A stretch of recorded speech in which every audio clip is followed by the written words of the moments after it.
1.30. 1:30. We want to go to sub 1 minute. This is the new method, the F2L. First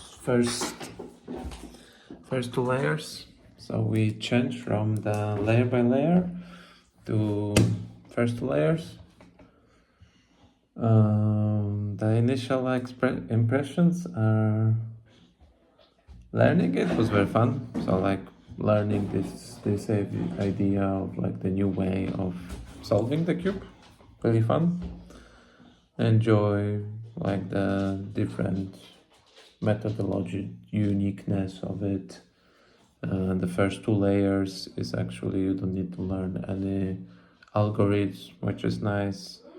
And then for the last layer, there's quite a few, but you can figure out the ways to break them down and then learn them, not by pure memorization and so on.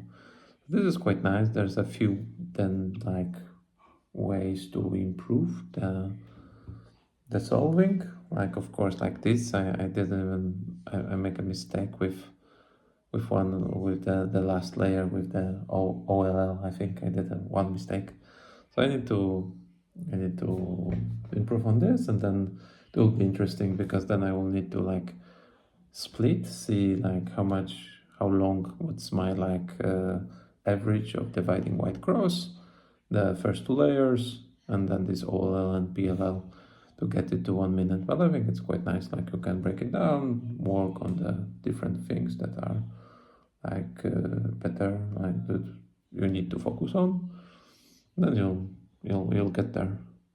I think with this layer by layer I could do the whole sub 1 minute.